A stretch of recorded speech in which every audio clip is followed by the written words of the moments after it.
Hola, buenas tardes. ¿Pueden escucharme, jóvenes? Me confirman, por favor.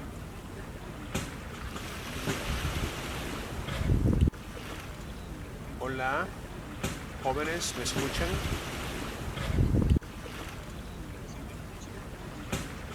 Ok,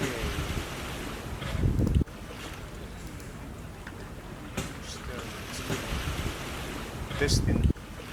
Hola, jóvenes, ¿me pueden oír?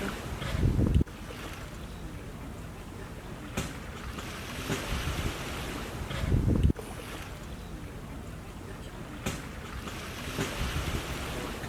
necesito...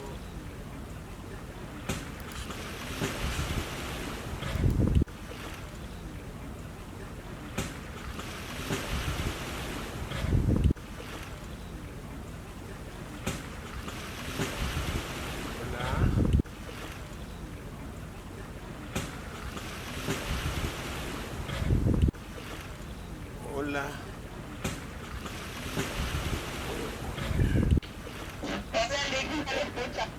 Vaya, gracias, gracias. Bien, vamos entonces a iniciar la sesión de hoy sobre el derecho notarial. Y como siempre, me gusta abrir la oportunidad de hacer preguntas. De tal manera que si ustedes tienen cualquier pregunta relacionada con la temática, la pueden hacer ahorita.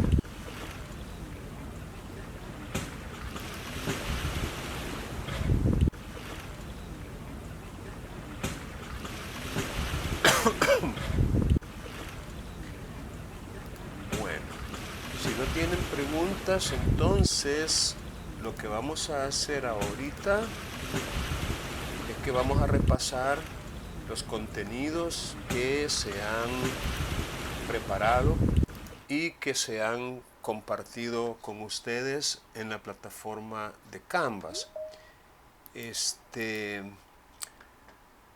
Estamos en la semana, quiero ver,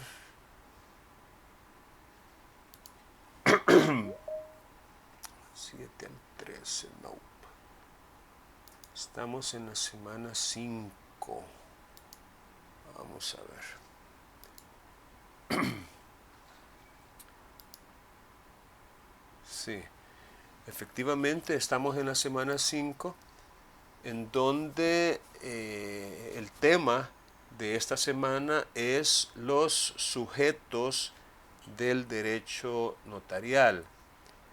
Entonces, una vez que hemos aprendido los aspectos relacionados con el notario, entonces continuando con esa misma línea de aprendizaje, vamos a hacer mención de otros funcionarios que están autorizados para cartular, pero también de otras personas que de alguna manera se relacionan con el quehacer notarial, porque intervienen en las actuaciones notariales. A veces lo hacen como otorgantes, a veces lo hacen como comparecientes, en ocasiones como personas que firman a ruego de otra, a veces como testigos, e incluso en sede notarial se puede intervenir como especialista, como idóneo, como perito. Entonces vamos a ver si en esta sesión nos da tiempo de poder hablar de cada una de estas categorías. Es decir, vamos a tratar en esta sesión de referirnos a los sujetos del derecho notarial. Como ustedes ya saben, el principal sujeto del derecho notarial es el notario mismo, ¿verdad? Y ya hemos aprendido qué es un notario, cuál es básicamente la función que como notario desempeña o realiza. Hemos aprendido, ¿por qué no?, las causales que podrían impedir que una persona pueda ejercer el notariado, ya sea porque se le declare incapaz para ejercer el notariado o porque se le suspenda o inhabilite. Hemos aprendido que para ejercer el notariado uno tiene que cumplir ciertos requisitos, como la mayoría de edad, por ejemplo, o como la condición de ser un abogado. Es decir, ya hemos aprendido algunos aspectos relacionados concretamente con el notario y hemos aprendido también aspectos relacionados con la función notarial. Entonces, como les repito, hoy vamos a concentrarnos en otros sujetos del derecho notarial y para ello vamos a, obviamente, a pasar por un pequeño proceso de aprendizaje.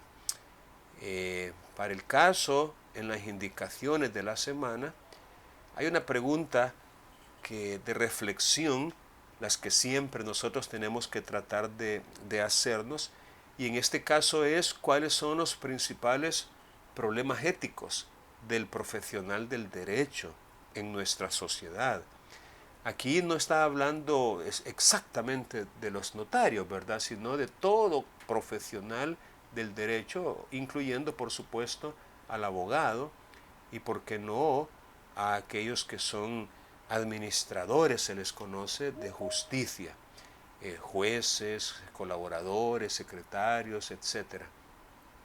Bueno, en las indicaciones se les pide, en cuanto a la función notarial ejercida por los, llamémosle, funcionarios del servicio consular, aquí se les pide que analicen los artículos 5 y luego 68 al 80 de la ley de notariado y que, aprovechando el conocimiento que tienen ya de las estrategias de aprendizaje, ustedes puedan organizar la información contenida en estas disposiciones legales utilizando la estrategia de aprendizaje que consideren aplicable, es decir, la que mejor se adecue a esos contenidos, entre ellos cuadros, matrices, diagramas, mapas, etc. Por ejemplo, y aquí se les da un ejemplo, podrías iniciar un cuadro comparativo. Es un ejemplo de una estrategia de aprendizaje, en el cual se destaquen algunas semejanzas y diferencias entre la función que realizan los notarios y la función notarial que realizan los funcionarios diplomáticos o consulares. Dice aquí que para que todavía puedas aumentar tu comprensión de las disposiciones legales, también se les pide analizar algunas páginas de una tesis que se llama Los efectos legales de los instrumentos públicos autorizados en el extranjero por profesionales del derecho, funcionarios que ejercen la función notarial y los legalizados a través de convenios o tratados internacionales en El Salvador. No tienen que leer la tesis completa a menos que deseen, pero lo que se les recomienda son de la página 14 a la página 47. En esta semana no vamos a tener actividad evaluada sumativamente. Y como siempre, pues estamos abiertos a cualquier consulta que ustedes deseen formular. Aquí también hay algunos vínculos para que ustedes puedan, si no la tienen, descargar la ley de notariado, descargar ese fragmento de tesis que se les pide leer, las páginas 14 a 47, aquí está el vínculo, y si lo desean, aquellos que van buscando el nivel estratégico o el autónomo, pueden descargar y leer la tesis completa. Pues no omito manifestar que por lo menos en la Universidad de El Salvador, no sé si todavía, ojalá que sí, para poder graduarse, los estudiantes egresados tienen que presentar un trabajo escrito, un trabajo de graduación escrito, llámese monografía o tesis, trabajo de investigación bibliográfico, y eso resulta ser un recurso muy, pero muy valioso también. Entonces no desechemos sin leerlas las distintas tesis que podamos encontrar, porque son a veces muy bien elaboradas y vale la pena, por supuesto, remitirnos a ellas. ¿Qué más tenemos en la semana 5? Aparte de las indicaciones, vamos a ver, los recursos pues son los mismos ya comentados, la legislación, es decir, la ley de notariado, y esta tesis de los autores Jennifer Mireya Medrano y Sandra Maricela Mejía. Entonces aquí está para que ustedes también puedan leerlo. Y también, bueno, la programación de las sesiones, que ya hoy martes tenemos la segunda. Y aquí, miren, aquí hay una actividad que, llamémoslo así, es totalmente optativa, totalmente voluntaria. Si quiere, la hace, si no quiere, no la hace. Con eso en mente, se las voy a explicar. Es una actividad llamada exposición mediante video de Flipgrid. Es un video, una exposición explicativa que usted estaría haciendo, y dice, tomando como base las páginas 36 al 41 del texto Derecho Notarial Salvadoreño de Horacio José Olmedo López, tomando como base este tratado, esta obra, vas a escoger una cualquiera de las siguientes 5 preguntas y vas a preparar una pequeña explicación dando respuesta a esa pregunta. Las preguntas son las siguientes. Primero, ¿en qué consiste la función notarial? Entonces usted busque en ese libro, en esas páginas, en qué consiste, aliméntelo con otros recursos bibliográficos, con alguna otra información, ejemplos, qué sé yo, y prepare la respuesta. Primero prepare la respuesta. La siguiente pregunta, ¿cuáles son las 3 fases que integran la función notarial? Tercera pregunta, ¿qué significa el término fe y cómo se relaciona con los términos fe pública y fe pública notarial? Es decir, van a explicar, quien escoja esta pregunta, qué significa el término o vocablo fe y de qué manera se relaciona con fe pública y con fe pública notarial.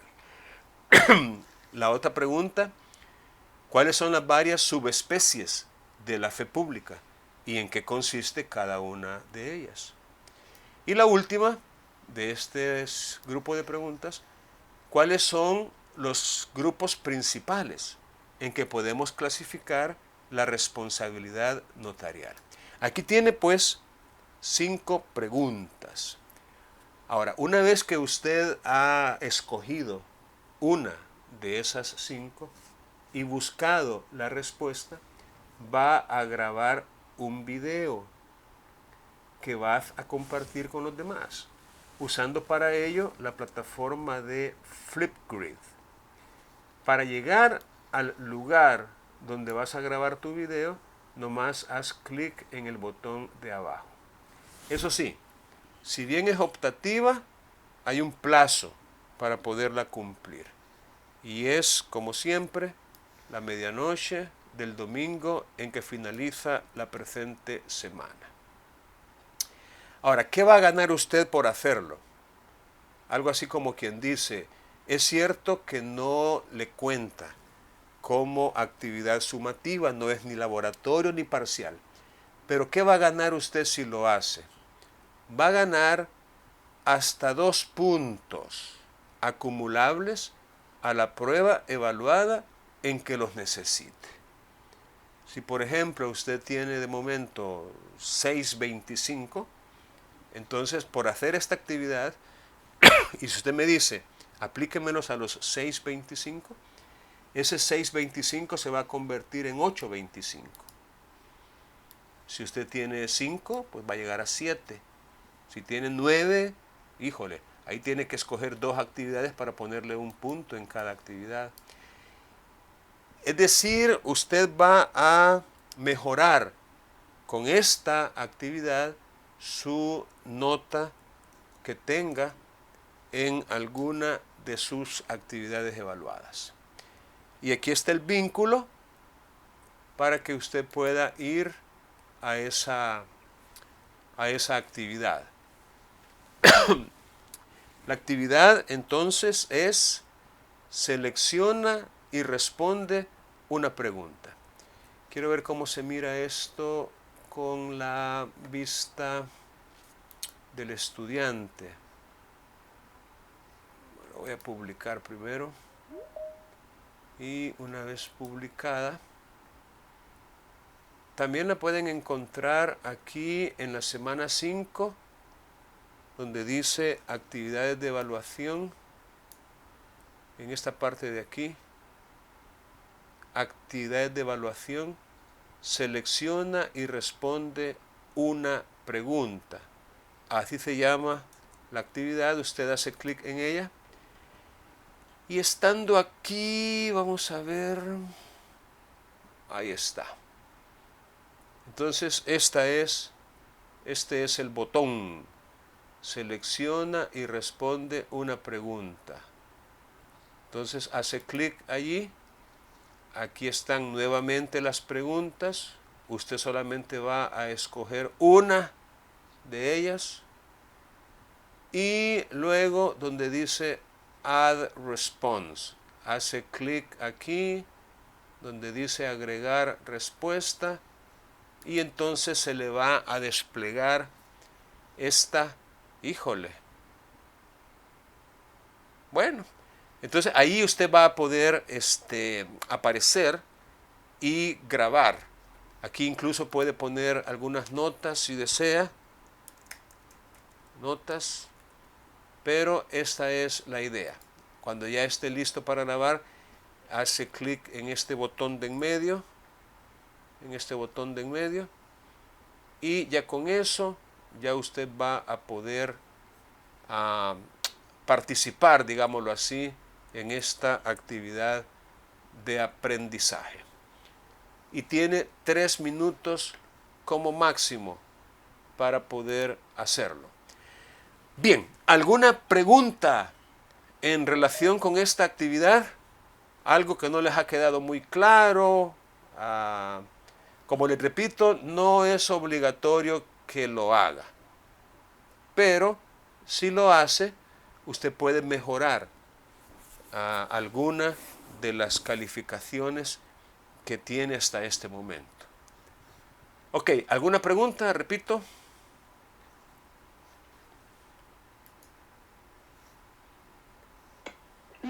¿Tiene que ser necesario en esa aplicación? ¿Solo en esa? Sí. Es que miren, esta aplicación es colaborativa. Es decir, esta aplicación permite que sus compañeros, porque esa es la idea, aprender todos, los unos de los otros.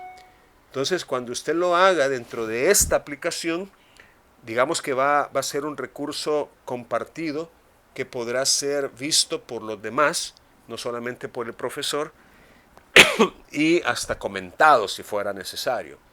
Es decir, es una aplicación que para eso sirve, es como un chat, pero a partir de un video, no a partir de una comunicación escrita, sino un video. Entonces sí, necesariamente tiene que ser en esta aplicación. Bueno, en las indicaciones de la semana, que es lo que vamos a utilizar hoy, digamos perdón, es lo que vamos a utilizar como guía. Efectivamente, semana 4, no creo que me equivoqué de semana.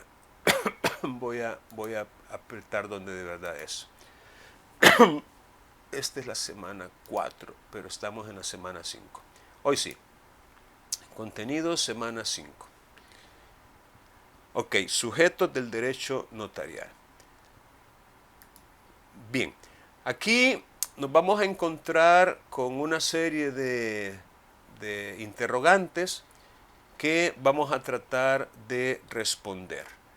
Repito, relacionado con esta temática de los sujetos del derecho notarial. Ok. Bien. La primera de las interrogantes dice, aparte de los notarios, ¿quiénes más pueden ejercer la función notarial? Aparte de los notarios.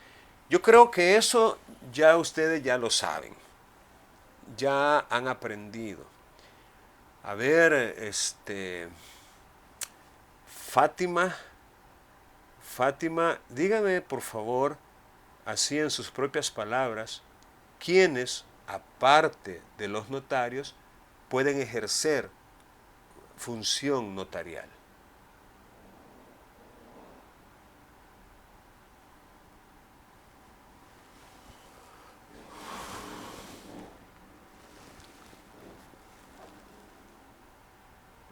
Fátima Navarrete, por favor.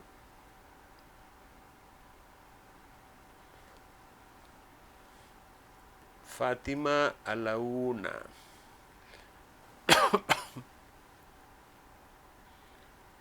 Fátima a las 2. Fátima a las 3. ¿Qué debo asumir? Alguien que me ayude. ¿Qué debo asumir con Fátima?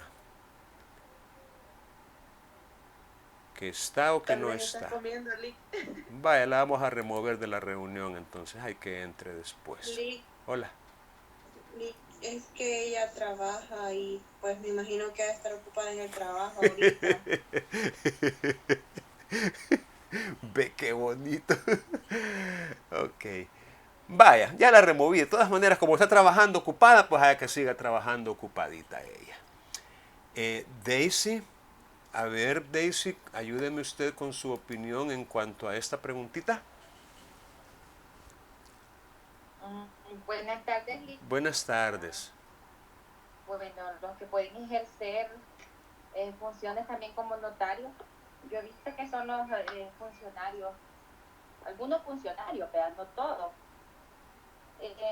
Como veíamos anteriormente, pues los cónsules, también quienes ejercen un poco la notariado son como los alcaldes, porque ellos hacen matrimonio. Oh, qué interesante esa observación que hace usted.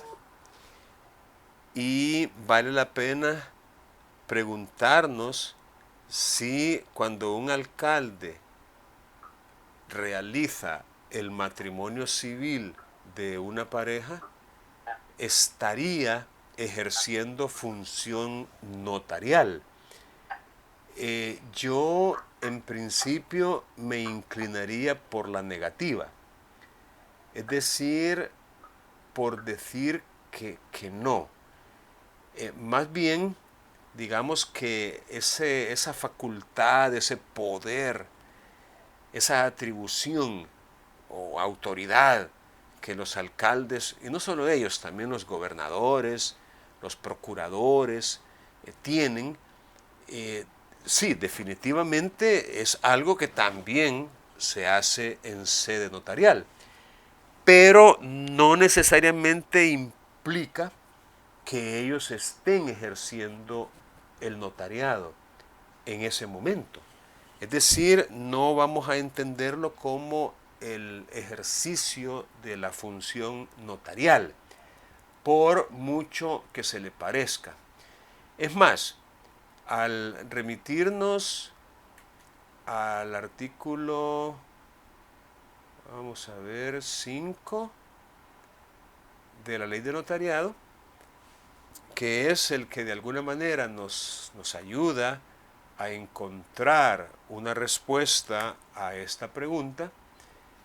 En el artículo 5 aprendemos que, bueno, obviamente, aparte de los notarios, porque dice, solo podrán ejercer la función del notariado quienes estén autorizados por la Corte Suprema de Justicia, y luego le explica lo que se requiere para obtener esa autorización. Y luego, en el artículo 5, dice que los jefes de misión diplomática, los cónsules generales, los cónsules y los vicecónsules podrán ejercer las funciones de notario. Y luego, como un resabio histórico, ese término resabio se suele utilizar para referirnos a algunas disposiciones legales que ya no tienen actualidad, disposiciones legales que todavía están allí, pero como letra muerta. Es decir, es lo que se conoce como ley vigente, pero no aplicable. Vigente porque todavía está allí, pero no aplicable o no positiva porque no hay casos en la realidad en que se aplique esa disposición.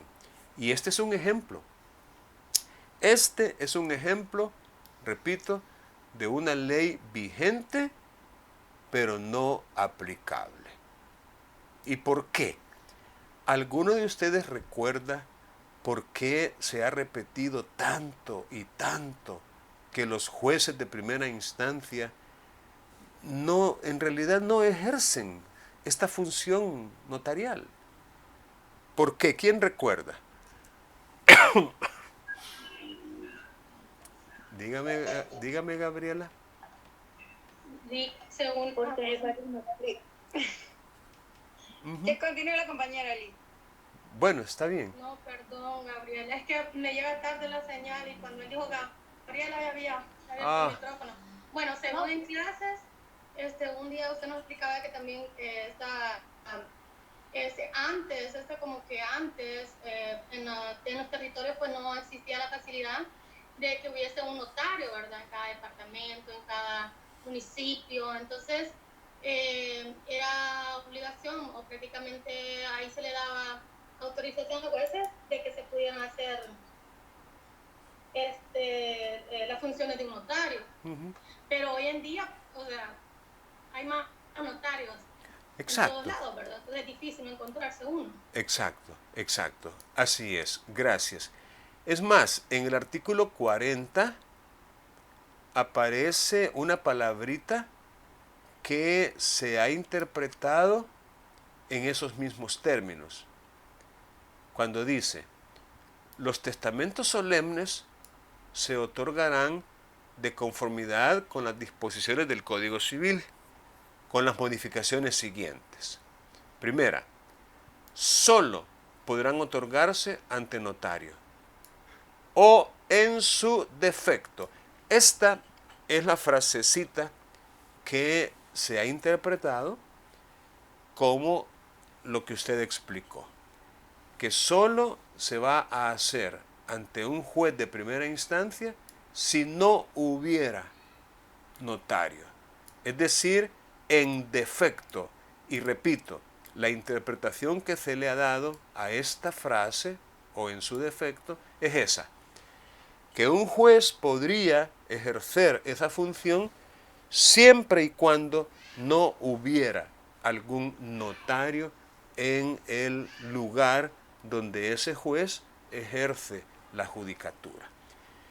Pero como ahora el número de abogados y de notarios se ha multiplicado, entonces ya no se da ese caso en donde no haya un notario. Entonces, si usted va donde un juez a pedirle que le autorice su testamento, lo que el juez le va a decir es que hay suficientes notarios en la ciudad para que él tenga que hacerlo. Entonces, no, yo no puedo hacerlo porque yo podía antes cuando no habían tantos notarios, pero hoy que hay bastantes notarios, ya no puedo yo. Y no se lo va a hacer, no se lo va a autorizar. Bien, veamos la siguiente pregunta, porque estas son algunas preguntas para el análisis.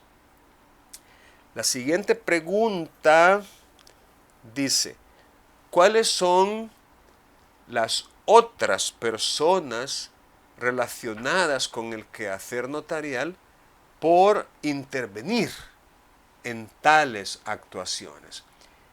Vaya, miren, aquí es donde yo ya les anticipé que aparte de los sujetos, llámese notario, cónsules generales, cónsules, vicecónsules y jefes de misión diplomática permanente, hay otros sujetos, por qué no decirlo, que intervienen en actuaciones notariales y que por ende también merecen, digamos, algunos comentarios.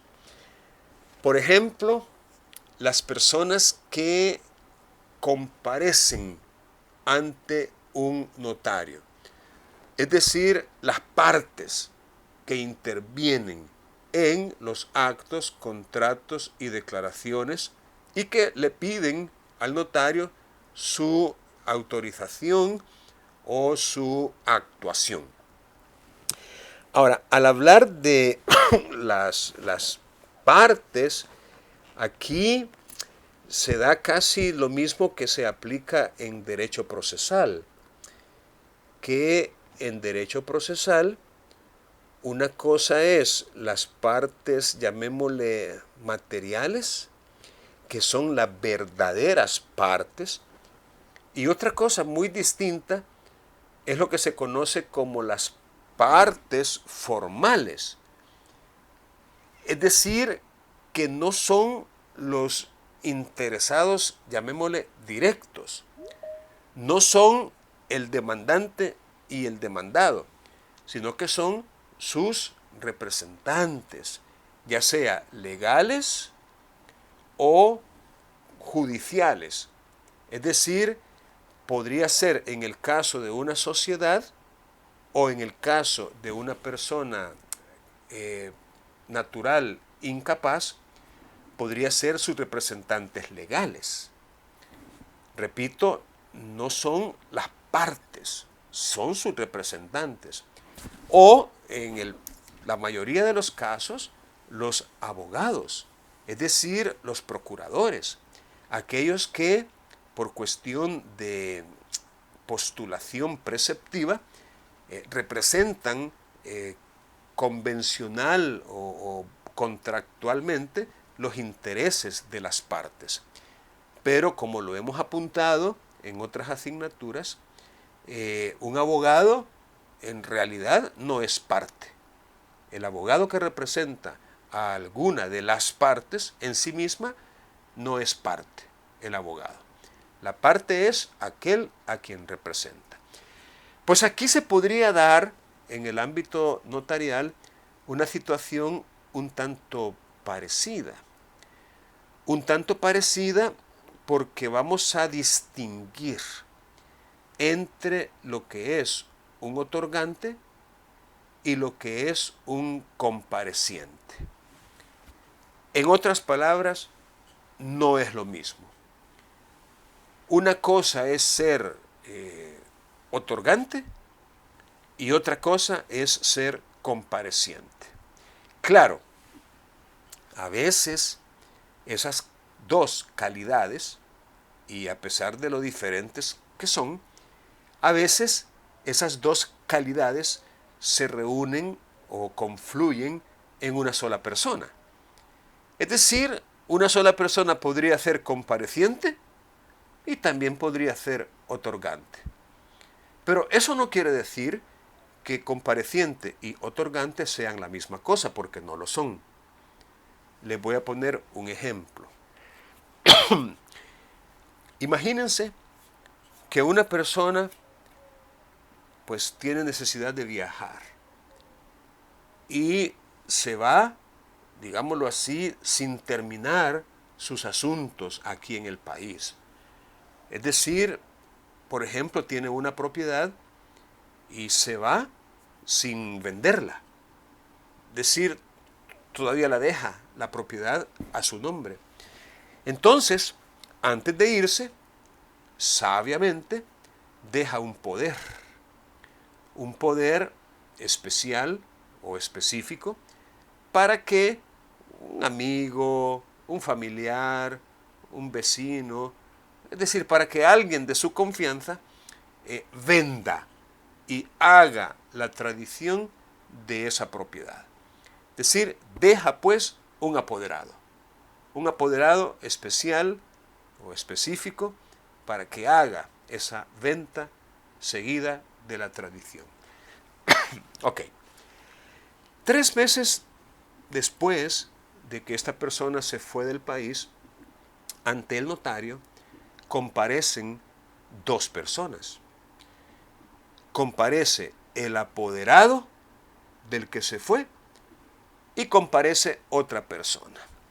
Y le dicen al notario, pues queremos que nos autorice una escritura pública de venta y tradición de dominio. Está bien. Y entonces el notario hace la escritura.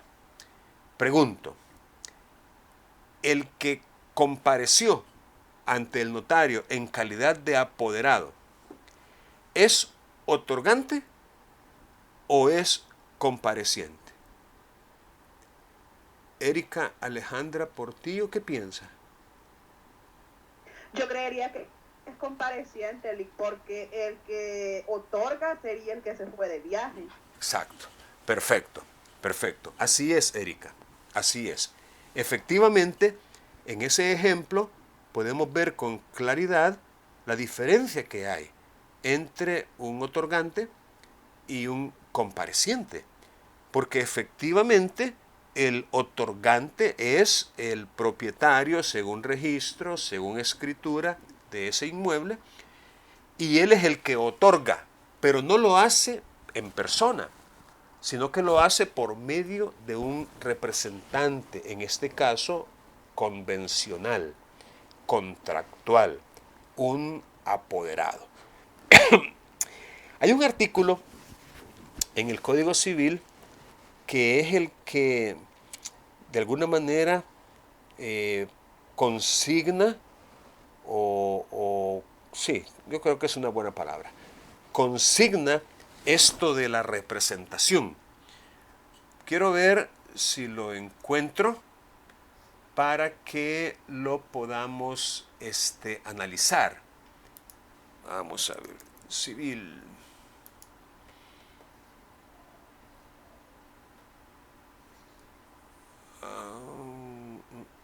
Código Civil. Aquí está.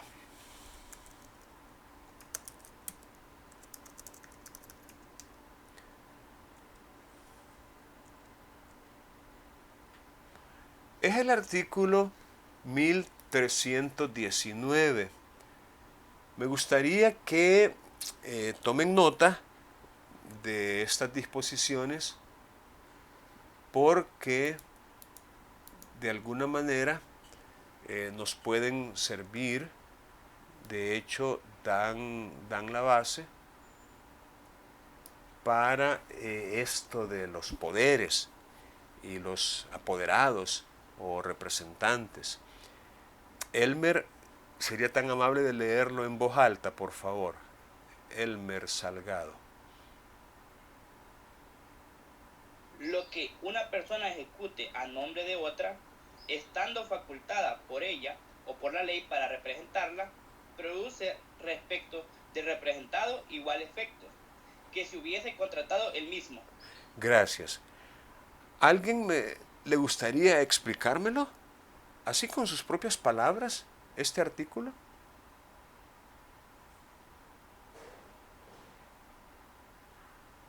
Sí, a mí me gustaría. Vaya. Ok. Bueno, ¿qué opinas? Ok, dígame.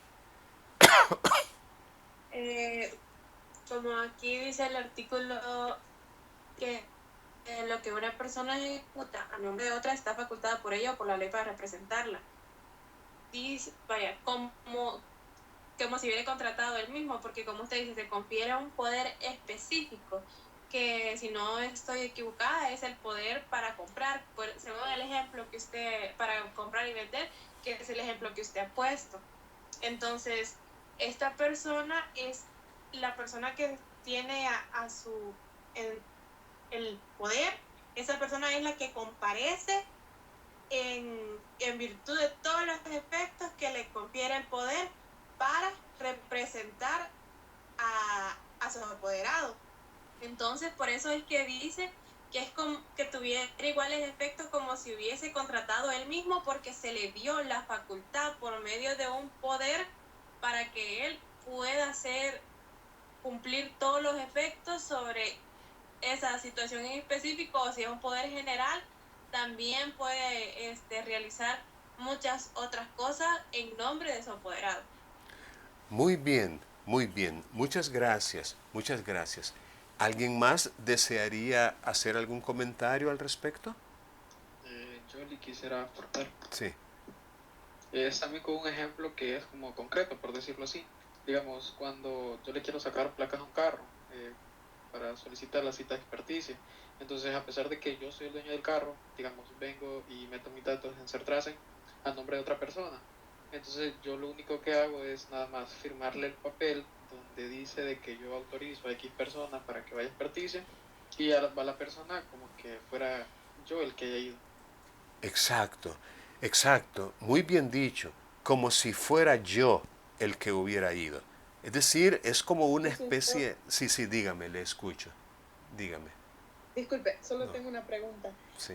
Bueno, usted nos dijo en el ejemplo que una persona que se iba, primero pues hacía este poder, digamos, y si esa persona ya se encuentra en el extranjero, ¿puede de igual forma hacer ese poder? Claro, claro. Recuerden que allá en el extranjero, aún un notario salvadoreño tiene competencia territorial para poder autorizar actos, contratos y declaraciones, siempre y cuando solo deban surtir efectos en El Salvador. Y si no fuera ante un notario, podría ser ante un agente diplomático o consular, que son los que acabamos de mencionar. Entonces, en el caso concreto de la venta de un inmueble seguida de la tradición de dominio, pues solo estaría surtiendo efectos en El Salvador, lo cual significa que si bien se puede hacer antes de que se vaya al extranjero, estando todavía aquí en el país, si ya se fue y por la premura no dejó un poder, perfectamente lo puede otorgar, fíjense bien, otorgar allá ante un notario salvadoreño o ante un funcionario consular. Entonces, la respuesta a su pregunta es afirmativa y por supuesto que se puede. Ahora, como estamos en eso de aprender, quiero aclarar que para ciertos actos el poder tiene que ser muy, pero muy concreto, específico, muy puntual y tiene que determinar el objeto. Déjenme ver si encuentro el artículo.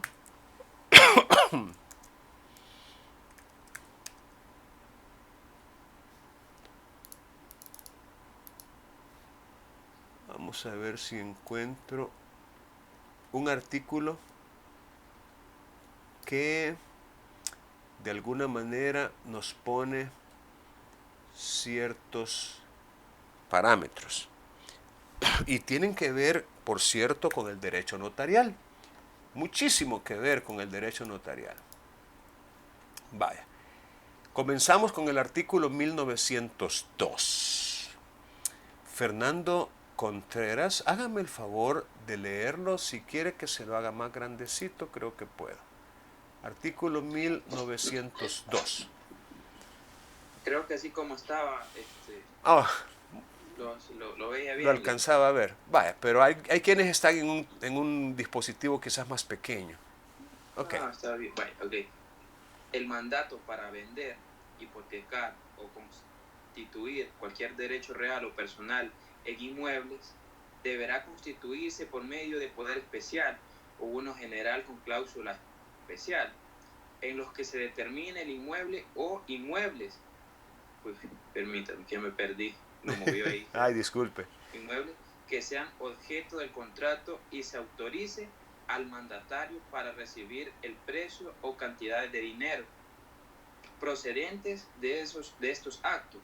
Si la venta, no fuere el contado, se expresará en el poder el plazo máximo que podrá conceder el mandatario. Gracias Fernando. Vaya, les explico. Mandato es el nombre que se le da al contrato que usualmente le conocemos como poder. Poder o mandato son sinónimos. Usted puede llamarle poder o puede llamarle mandato, da lo mismo.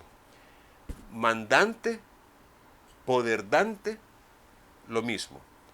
Mandatario, apoderado, lo mismo. Es decir, son términos sinónimos, significan lo mismo. Ok, el mandato o su sinónimo, el poder, para vender, para hipotecar o para constituir cualquier derecho real o personal en inmuebles. Es decir, si estamos queriendo autorizar como notarios un poder para que un apoderado venda, hipoteque o constituya cualquier derecho real o personal en inmuebles. Ok, ese mandato tiene que ser especial. Es decir, el poder tiene que ser especial. O se admite que el poder sea general, pero con cláusula especial. Aquí está lo que yo les decía, que tiene que ser concreto, específico, puntual y tiene que determinarse con exactitud el objeto que va a ser, digamos, afectado por esa comisión o ese mandato. En ese poder especial o en ese poder general con cláusula especial se tiene que determinar el inmueble o inmuebles, o sea, podrían ser varios, que sean objeto del contrato. Determinar. Es decir, que no haya ni la más mínima duda de cuál o cuáles inmuebles son los que se van a enajenar. Miren, en algunos países existe lo que se conoce como un poder generalísimo. Así, generalísimo. Es decir, es un poder que entre nosotros no existe, pero en otros países sí. Ahí, con un poder de esos, pero en esos países donde se admite, ahí sí puede venderlo, pero todito lo puede enajenar, puede dejarlo en la calle al poderdante. Entre nosotros se optó por no aceptar el poder generalísimo. Mire, antes de salir del país, o aunque no salga del país, no importa, pero digamos, antes de otorgar un poder, el dueño de los inmuebles, si él quiere, los puede mencionar toditos y cada uno de los que tiene, pero los tiene que mencionar uno por uno determinándolos. Determinar implica mencionar su ubicación, su naturaleza, sus medidas lineales por los diferentes rumbos, sus colindantes, con quién colinda en los diferentes rumbos, su capacidad superficial o área, es decir, cuánto tiene el terreno y, por qué no, su número de inscripción en el registro. Así es como se determina un inmueble. Es decir, con todos esos datos no va a haber ni la más mínima duda de cuál es el terreno. O sea, no se vale, pues, no produciría efectos, no se puede admitir un poder, aunque se diga poder especial, para que en su nombre y representación pueda vender o pueda hipotecar un terreno que tiene allá en el cantón Las Lomitas. Así, un terreno que tiene en el cantón Las Lomitas. ¿Qué es eso? O sea, eso no implica ninguna determinación. Allí no se está cumpliendo con lo que exige este artículo. Está muy indeterminado eso, muy indefinido, muy vago, muy impreciso. No sé si me explico. O sea, tiene que mencionar puntualmente. Y ojo, porque si usted ignora esto y es autorizado como notario o notaria y le llegan con un poder, usted tiene que fijarse bien en la redacción de ese poder, de que en verdad determine el inmueble que va a ser objeto de la venta o de la hipoteca. No se vale, pues, un poder que no lo mencione expresamente. Miren, les voy a poner un ejemplo. Imagínense que en un poder se le dice, en el documento, le da poder para que pueda comprar un inmueble en cualquier lugar del territorio nacional, para poderlo comprar. Fíjense bien que en su redacción el artículo 1902 dice el mandato para vender, hipotecar o constituir cualquier derecho en inmuebles. Aquí no dice para comprar. En otras palabras, el mandato para comprar sí puede ir en esos términos, aún todavía más generales. Le da poder o lo faculta para que en su nombre y representación, y como si él mismo lo hiciera, pueda adquirir bienes a su nombre, sean muebles o inmuebles, urbanos o rústicos, a cualquier precio. Ahí sí se vale, porque estamos hablando de adquirir bienes. La limitación es para desprenderse de bienes, que no es lo mismo. Adquirir enriquece a la persona, fortalece su patrimonio, pero enajenar, o sea, vender o donar, eso empobrece a la persona, disminuye su patrimonio. Entonces lo que el legislador va cuidando es que no se vaya a, digamos, a exceder en sus facultades un mandatario. Y por eso el poder que utilice tiene que ser un poder especial o general con cláusula especial en donde se determine el inmueble. Volviendo al ejemplo, en el poder dice que le da poder o facultades especiales para que pueda adquirir un inmueble, un terreno, en cualquier lugar, y para que lo pueda hipotecar.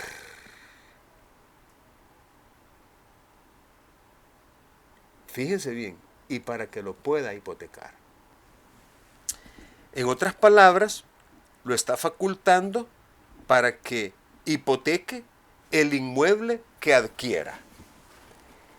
¿Creen ustedes que hay aquí la determinación que exige el artículo 1902 para poder hipotecar?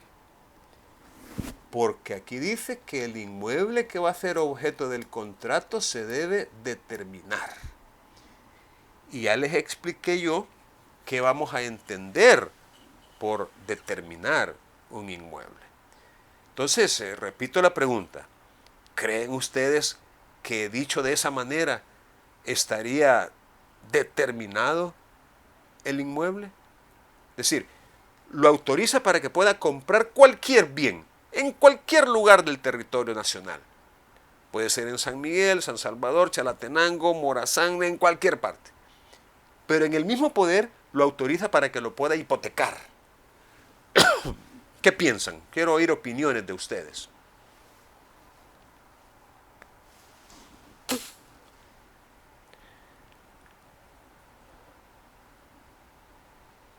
A ver. ¿Están trabajando también? Ah, no. Ya les voy a poner 0 a todos. No, espérate, estamos pensando. Ay, hombre. Miren. Vaya, hay un ejemplo, ¿verdad? Yo no sé si escuché bien. Pero, por ejemplo, hay personas en Estados Unidos. La vez pasada mi papá me mandó un poder así general, abierto, que podía comprar, vender, hipotecar, podía también usar la cuenta bancaria, pero ahí puso él también, no lo aconsejaron bien porque puso solamente puede retirar cierta cantidad de dinero en tal cuenta. O sea, le especificó cuál era la cuenta, el número de cuenta, en qué banco, qué cantidad podía retirar. Y también le puso de que cuánto duraba ese poder que él me envió, ¿verdad? Entonces, ahí, no sé, tiene que ser bien específico todo. Bien, en relación a la cuenta de banco, digamos que los bancos tienen sus propios criterios, ellos manejan sus propios modelos, o machotes, o borradores, no sé cómo le dicen, pero usted va al banco y en el banco le dan una especie de formulario de cómo lo quieren el poder. Por cierto, los bancos, la mayoría de las veces son muy estrictos. Y si usted presenta un poder que le falte alguna palabrita, por sencilla o insignificante que parezca, se lo rechazan y le dicen que no. Ahí puede ser, ellos le van a decir que es por protección a los intereses del cliente. Pero a veces ya a mí se me ocurre que es porque no quieren soltar el pisto, porque ellos lo quieren tener ahí, porque como lo están trabajando, entonces no lo quieren soltar.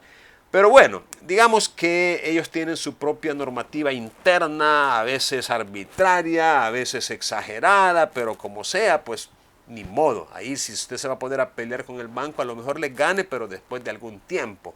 Lo más práctico es cumplir con los requisitos que ellos le ponen.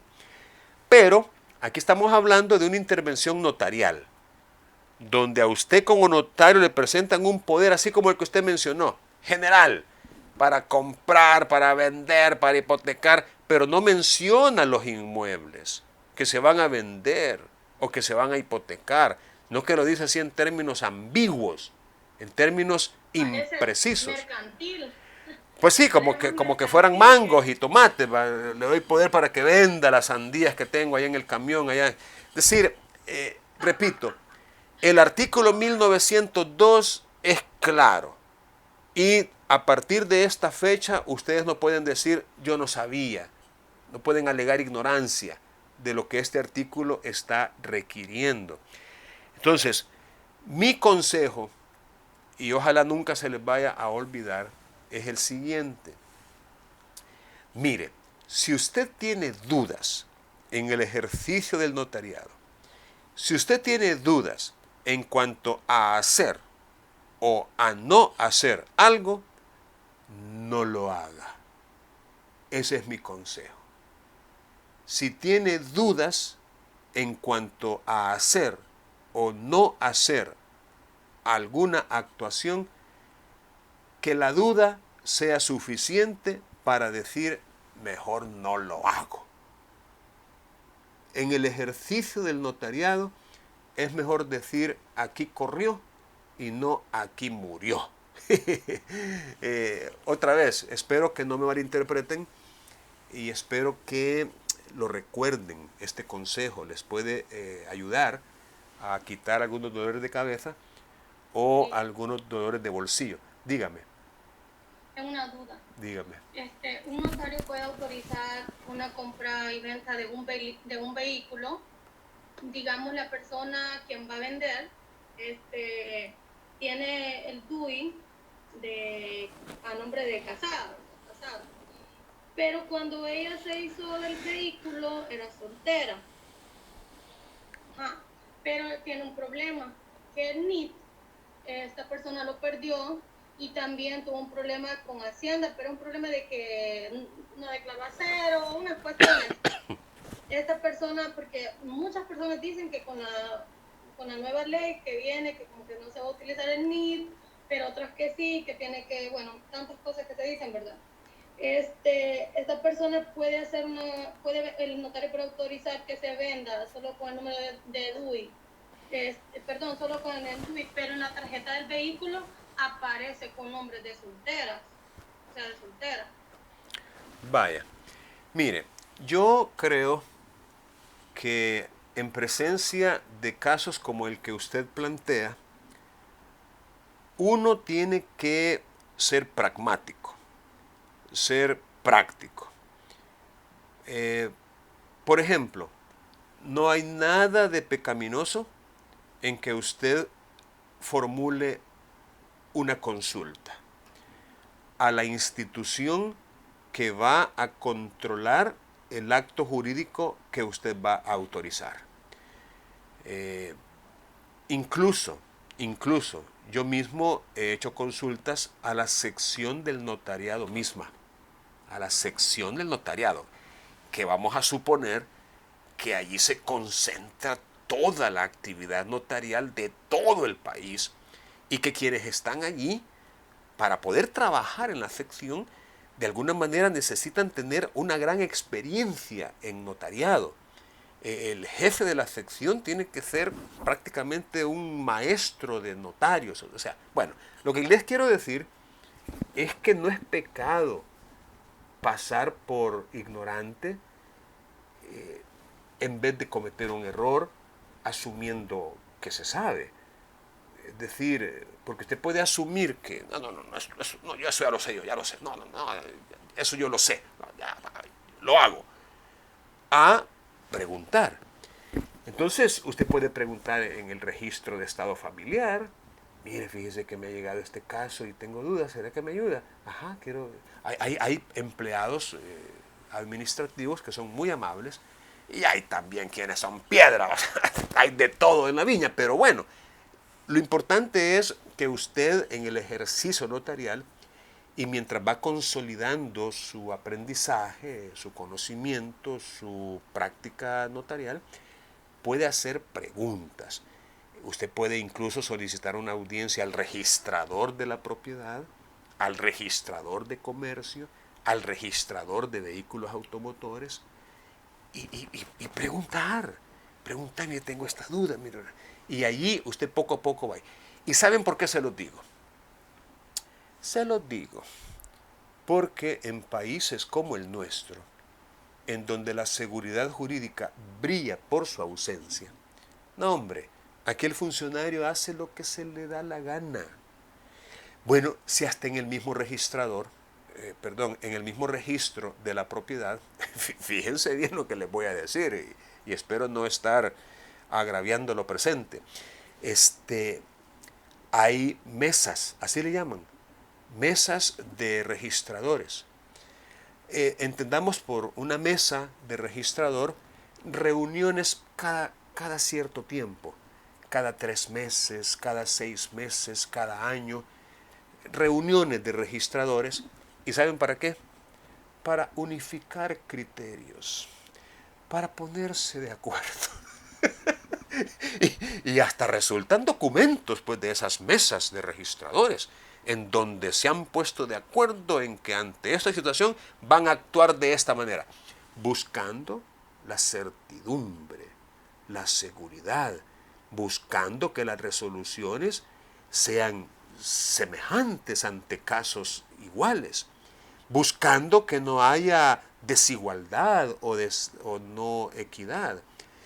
Me parece muy bien, pero ¿por qué lo hacen?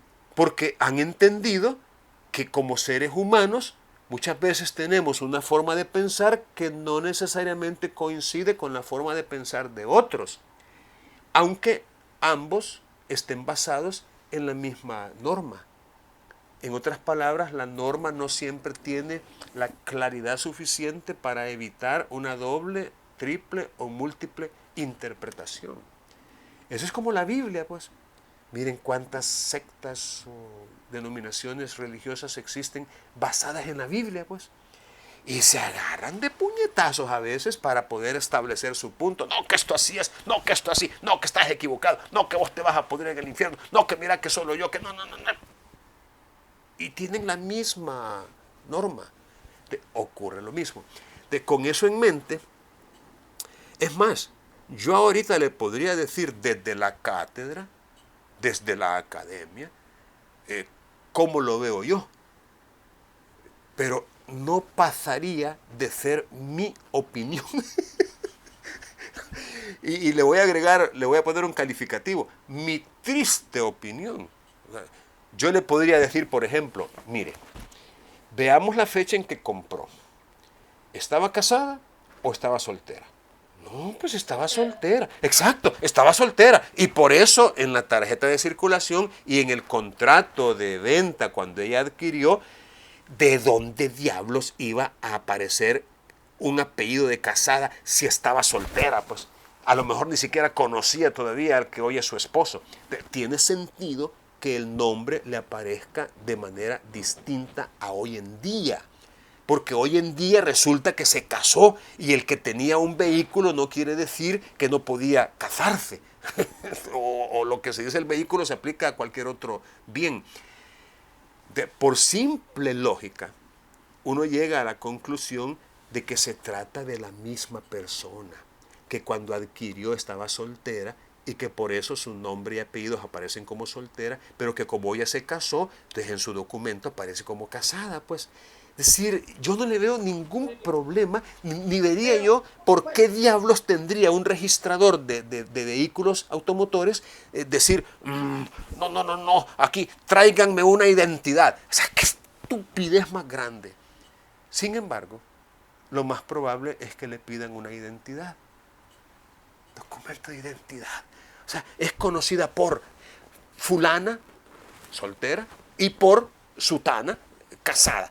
Cuando los mismos documentos que ella anda consigo demuestran que se trata de la misma y única persona.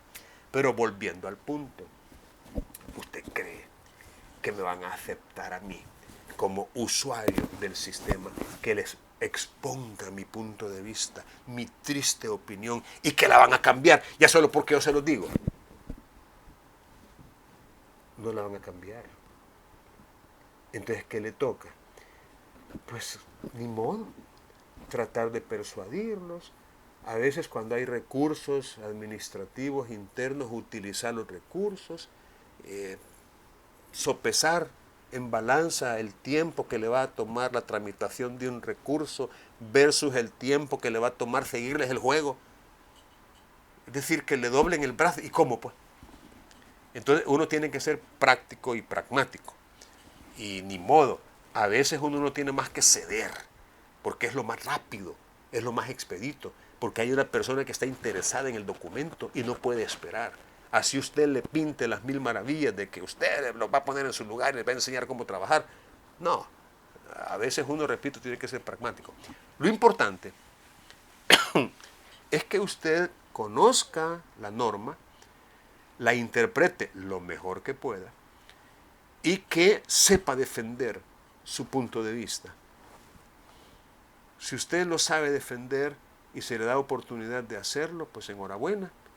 Si se topa con un funcionario razonable, sensato, pensante, a lo mejor con sus argumentos, usted logre un cambio en el criterio. Quizás no está actuando tan de mala fe, tal vez está actuando por inercia, porque así lo aprendió él, porque no ha escuchado la versión diferente, la correcta.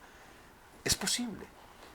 Así que espero haber contestado su pregunta y aclarado pues de que una cosa es la teoría, la ley, la norma, y otra cosa es ya la práctica, ya en la calle. Ahí uno se topa con unas sorpresas que uno dice, no hombre, qué barbaridad. Bien, aquí nos da pues algunas directrices en cuanto a cómo redactar un poder de estos. Y lo tomamos del Código Civil, no de la ley de notariado, sino que del Código Civil. Es lo que les decía yo en otro momento, que el notario tiene que conocer muchas materias, muchas áreas.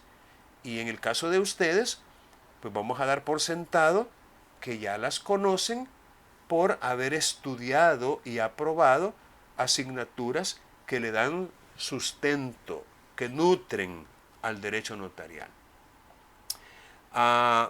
Fíjense qué interesante, la facultad de hipotecar no comprende la de vender, ni viceversa. Es decir, no porque le da facultades para vender, vamos a entender que también se las da para hipotecar. Son cosas o actos jurídicos diferentes. Así que si lo faculta para hipotecar, pues no va a poder vender. Y si lo faculta para vender, no va a poder hipotecar. Así que si queremos que venda, o en su caso, que pueda también hipotecar, tendríamos que incluir ambas facultades en el poder. Este otro también es muy interesante, el 1904, tanto así que me gustaría que lo comentáramos también. Ever, ayúdeme a leer, por favor.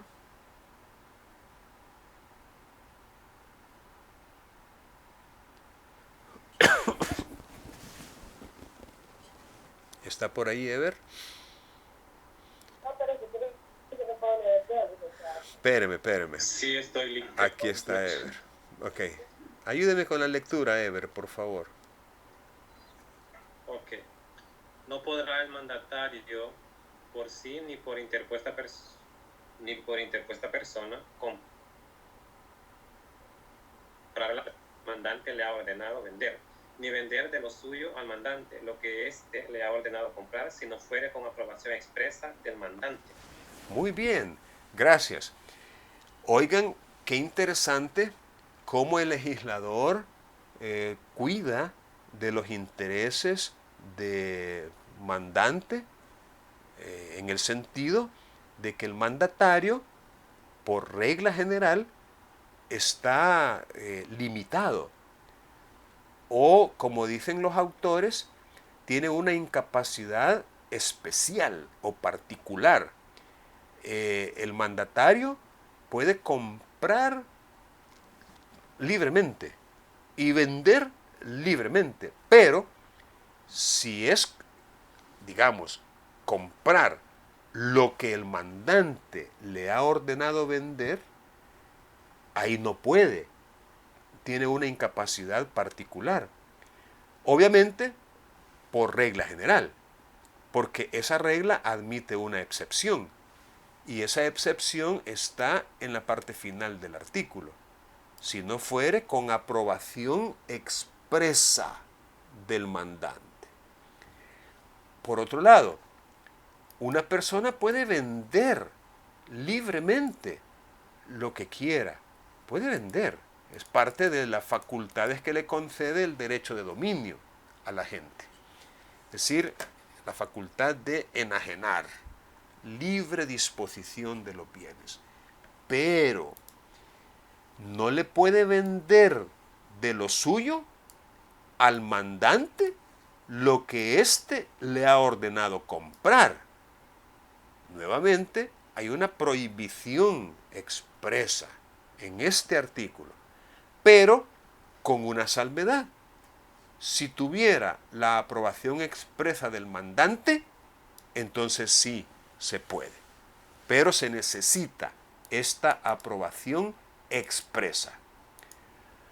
Moraleja. Si por ejemplo, ¿recuerdan el ejemplo que les dije del que se fue para Estados Unidos o para cualquier otro país y dejó un apoderado? Resulta que esa propiedad al apoderado le gusta. Y resulta coyunturalmente que el apoderado anda buscando una propiedad igual que esa. Le gusta, le encanta. Es más, hasta está dispuesto a pagar lo que el mandante espera recibir. O sea, no es que a mitad de precio, no. Simplemente le gusta. Entonces, llegan con el notario. Llegan con el notario. Estoy en clases ahorita, le devuelvo la llamada al salir. Va a disculpar. Llegan con el notario y el notario escucha lo que esa persona le dice. Mire, señor notario, fíjese que a mí me dejaron este poder. Es un poder especial para que yo pueda vender una propiedad de fulano. Él es mi amigo. Fulano es el dueño. Y no va a creer, señor notario, que esa propiedad a mí me gusta. Y resulta que yo la quiero comprar. Yo la quiero comprar. Entonces yo quiero que usted me haga la escritura, donde yo voy a intervenir con una doble calidad, como apoderado del vendedor y como comprador. Eso se conoce, no sé si a ustedes se los explicaron en derecho contractual, se conoce como autocontrato o contrato con uno mismo. Pareciera... Unilateral también. No, es bilateral. Hay obligaciones a cargo de ambas partes. Es bilateral. De hecho, también es contrato. Y recuerden que el contrato es una convención. Es un acuerdo de voluntades. Porque solo interviene una persona, pero en una doble calidad, a veces nos podemos confundir. Y como se le ha llamado doctrinariamente autocontrato o contrato con uno mismo, podemos pensar de que solo interviene una voluntad, pero no es así. No es así. Intervienen dos voluntades. O sea, hay comprador y hay vendedor y no es la misma persona. Mire, yo no puedo comprarme a mí mismo lo que es mío. Eso es absurdo, eso es ridículo, es imposible. Yo no puedo venderme a mí mismo lo que es mío. ¡Ah, qué chivo! Aquí tengo este teléfono, vale X, me lo voy a vender a mí mismo. Eso es ridículo, no se puede. El negocio que esta persona le está planteando al notario es un contrato. Aquí tengo un poder. En este poder me han facultado para vender esta propiedad. Y yo estaría actuando como apoderado del dueño, apoderado del vendedor. Pero resulta que la propiedad esta a mí me gusta y yo la quiero comprar para mí. Entonces yo voy a actuar también como comprador en una doble calidad. Eso es perfectamente válido siempre y cuando, parte final, si tuviera la aprobación expresa del mandante.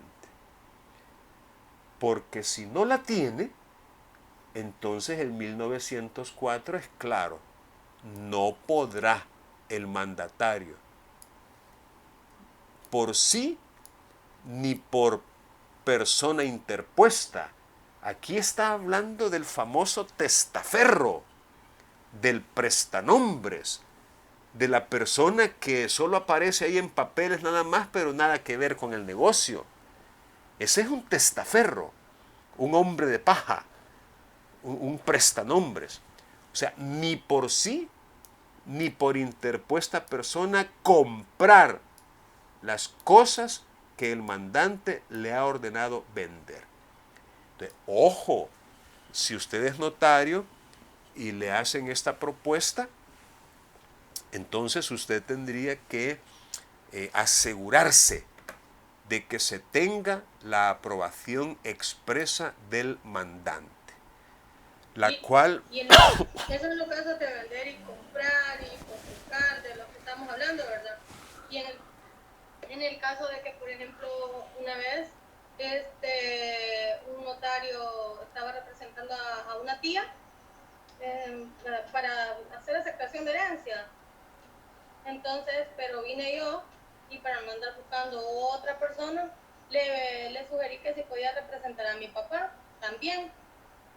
Entonces, y él me dijo, mire, normalmente no se hace, la ética no me lo permite, pero si su papá y su tía están, ¿cómo se llama? Como que si los demás hermanos involucrados estuviesen de acuerdo de que él representaba a las dos partes y le mandaba a hacer un poder, él lo podría efectuar. Si no, de lo contrario, él no podría, ¿verdad? Entonces, pero tendría que mi papá manifestar la voluntad de él, que sí, quería que él siguiera la representación, sabiendo que primero había representado a mi tía, ¿verdad? Ellos habían tenido un conflicto, pero después llegaron a un acuerdo y mi papá me dijo que estaba bien. No está mal, ¿verdad? Lo que le hice.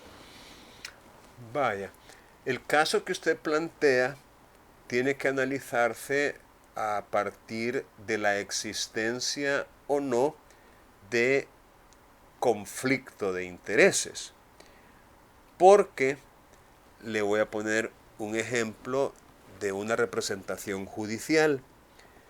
Imagínese una pareja de esposos que desean divorciarse. En nuestro país hay 3 motivos que dan lugar al divorcio. El primero es la separación de los cónyuges por 1 o más años consecutivos. El segundo es el mutuo consentimiento. Y el tercero es la vida intolerable, por ser intolerable la vida en común. De esos 3 motivos, uno de ellos no implica contención, no implica conflicto de intereses. Es decir, hay mutuo consentimiento. Los dos están de acuerdo en divorciarse. Entonces, no hay ningún problema, ni legal ni ético, para que un solo y único abogado o abogada los represente a los dos en el trámite judicial. No hay ningún problema. Entonces, lo mismo se podría decir de un trámite judicial de aceptación de herencia. Y digo judicial porque la aceptación de herencia también se puede hacer ante un notario, con la diferencia de que ante un notario todos los que tienen derecho a esa herencia tienen que estar de acuerdo en que las diligencias se realicen ante ese notario. Todos tienen que estar de acuerdo, si no, el notario no puede conocer de esas diligencias. Entonces, en sede judicial se aplica lo mismito que ya les expliqué en cuanto al divorcio en sede de familia. Si de los 8, 10, 12 personas con derecho a heredar, todos están de acuerdo en que yo les represente y a ese efecto me dan poder judicial, pues no hay ningún problema en que yo los pueda representar a todos. Ya no digamos a 2, a 3, a 5. O sea, no hay ningún problema. Porque aquí lo que se va buscando es que no existan conflicto de intereses. Lo que yo no puedo es representar a 2 partes en conflicto. Ahí sí hay colisión. ahí sí hay conflicto de intereses también, porque ¿cómo voy yo a representar a dos partes diferentes que están en pugna? O sea, ahí sí no puedo. Cuando hay contención, ¿cómo voy a representarles a los dos? No puedo.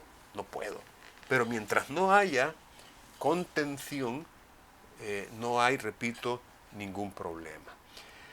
Miren, hemos estado hablando de algunas disposiciones legales que tienen que ver con personas que eventualmente pueden intervenir en actuaciones notariales.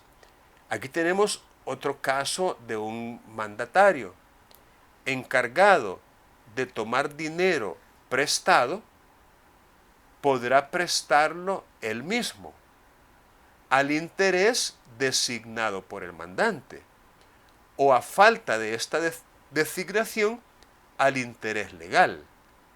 Es decir, si el mandato consiste en que consiga dinero prestado, no hay ningún problema en que lo pueda prestar él mismo.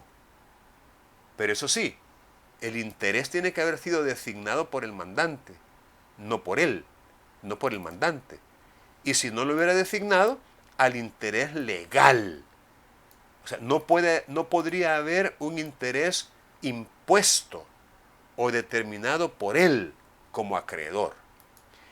Pero facultado para colocar dinero a interés, este es el otro caso. Una cosa es que le digan, conseguime $10,000 al 3% de interés mensual. Ok, ¿cómo no? Yo te los consigo. Ok, de mi propio pisto se los puedo prestar, no hay ningún problema.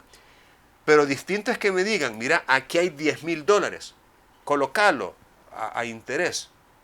Allí no podrá el mandatario tomarlo prestado para sí, a menos que cuente con la aprobación del mandante. Y así, nosotros podemos encontrar en otros cuerpos normativos algunas disposiciones legales que tienen que ver con personas que intervienen. Miren, aquí en el artículo, vamos a ver, en la ley de notariado, y tiene que ver con lo que estamos hablando, en el artículo 33 creo que es.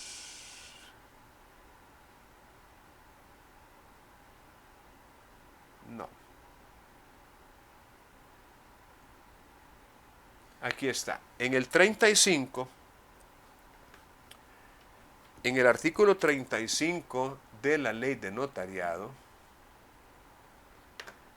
dice lo siguiente.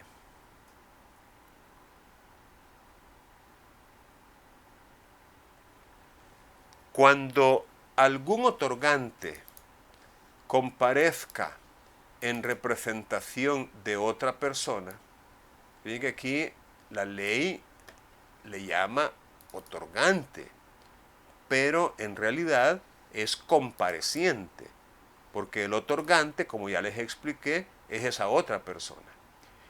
El notario dará fe de ser legítima la personería con vista del documento en que conste dicha personería, el que citará con expresión de su fecha y del funcionario o persona que lo autorice.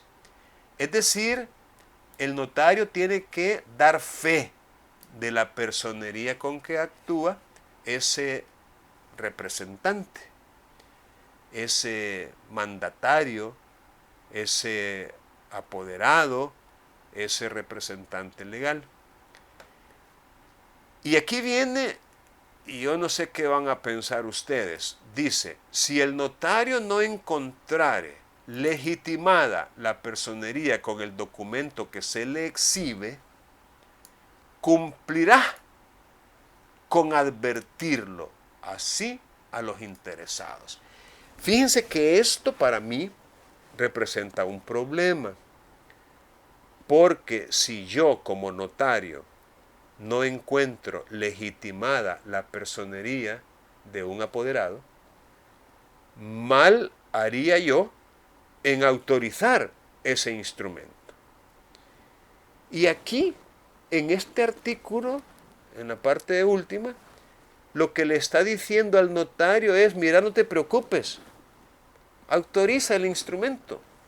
Lo que tienes que hacer es advertirle a los interesados que no encontraste legitimada la personería.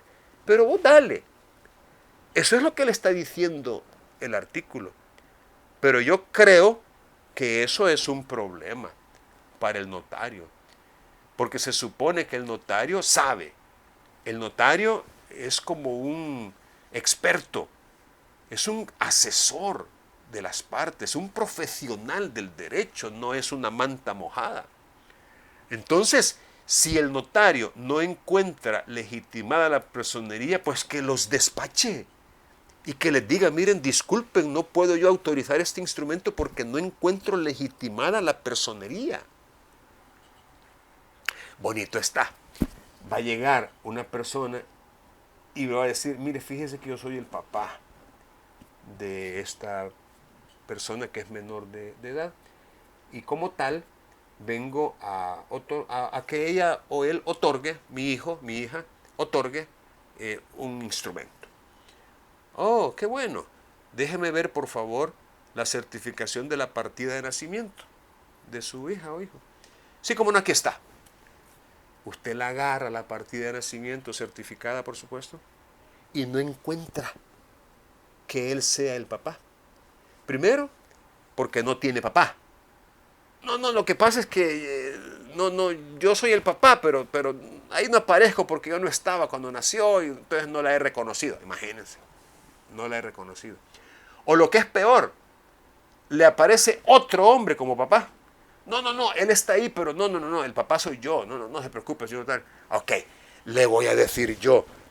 Le advierto al interesado que no encontré legitimada la personería y con esto ya cumplí. Así que démosle, hagamos el acto. No, me parece irresponsable. Me parece una changoneta, una chambonada. Es más, me parece contradictorio con lo que dice el artículo 37. No podrá procederse a extender un instrumento cuando las partes no tengan capacidad legal para otorgarlo o si no estuvieran presentes dichas partes, sus mandatarios o representantes legales en su caso, todo bajo pena de nulidad. En otras palabras, este artículo, en mi humilde y triste, otra vez, triste opinión, contradice lo que dice la parte final del artículo 35. Cumplirá con advertirlo así a los interesados. Así que mi consejo para ustedes es que si no encuentran legitimada la personería, entiendan que no están presentes los mandatarios o representantes legales, porque si no encontró legitimada la personería, se traduce en que no están presentes sus mandatarios o representantes legales. Y vuelvo al mismo punto. Si todavía les queda la duda en cuanto a qué aplicar, si el 37 o el 35, vamos a ver, dijo un ciego. ¿Qué les dije cuando tengan duda? ¿Qué les dije? Ya se les... Exacto. Ya les dije, si tienen duda, no lo hagan. Es que mire, uno tiene que andar a la defensiva usted. Créame, la pita se revienta del lado más débil y ese lado más débil en cierto momento podrían ser ustedes. Más si están empezando. Así que no, si tiene dudas, no lo haga. Bien, ¿alguna pregunta antes de pasarles la asistencia? Bueno, voy a dejar de grabar entonces y les voy a pasar la asistencia.